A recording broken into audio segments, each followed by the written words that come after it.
ரீசெண்டா நடிகை சமந்தா கோவையில் இருக்கக்கூடிய ஈசா மையத்துக்கு போய் தியானத்துல ஈடுபட்டிருக்காங்க. அதே போல நடிகை கங்கனாவும் அங்க தியானம் செஞ்சிருக்காங்க. அந்த போட்டோவை இன்ஸ்டா பக்கத்துல வெளியிட்டிருந்தாங்க நடிகை சமந்தா. இந்த போட்டோஸ் ட்ரெண்டான நிலையில சினிமா பத்திரிகையாளரான பயில்வான் ரங்கநாதன் ஈசா யோகா மையத்துல என்ன நடக்குது அப்படிங்கறத பத்தி ஒரு பேட்டியில பேசியிருக்காரு. அதுல தியானம் மனுஷன் மனசுல இருக்கக்கூடிய அழுக்கு நீக்கிடுது. தியானம் செய்யும் போது மனசுக்கு நிம்மதி கிடைக்கிறதால மக்கள் அந்த இடத்தை தேர்வு செய்யறாங்க. அப்படி ஒரு இடம் தான் கோவையில் இருக்கக்கூடிய ஈசா மையம். வெளிநாடுகள் இருந்தும் பலரும் இங்க வந்து மாசக்கணக்கா தியானம் செய்யறாங்கன்னு சொன்ன பயில்வான், நான் ஒரு 3 டைம் ஈசாவுக்கு போயிருக்கேன். அந்த இடத்துல ஏதோ ஒரு வைப்ரேஷன் இருக்கு. அதுல எந்த விதமான சந்தேகமும் இல்ல.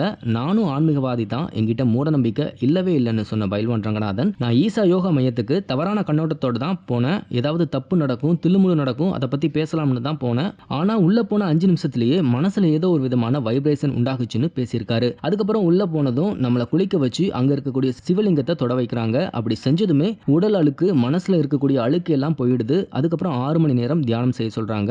அப்புறம் ஈசா சிவன் சிலைக்கு முன்னாடி சிவபுராணம் அரங்கேற்றப்படுது. இதை நான் இப்போ சொல்றதுக்கு காரணம், சமந்தா அரிய வகை நோயால பாதிக்கப்பட்டு இருந்தப்போ வெளிநாட்டுல இருந்து சிகிச்சை எடுத்துக்கிட்டாங்க. அதுக்கப்புறம் திடீர்னு கோவை வந்து ஈசா மையத்துல தியானம் செஞ்சாங்க. அதே போல கங்கனாவும் தியானம் செஞ்சாங்க. இப்படி நடிகைகள் இங்க வர்றதால அவங்களோட மனசு நிம்மதி அடையுது. இதனால அவங்க அடிக்கடி இங்க வராங்கன்னு அந்த பேட்டியில பேசியிருக்காரு. இது மாதிரியான சினிமா நியூஸ் பத்தின அப்டேட்டுகளை நீங்க உடனுக்குடன் தெரிஞ்சுக்கணும்னா மறக்காம நம்ம சினி மாடல் சேனலை சப்ஸ்கிரைப் பண்ணிக்கோங்க.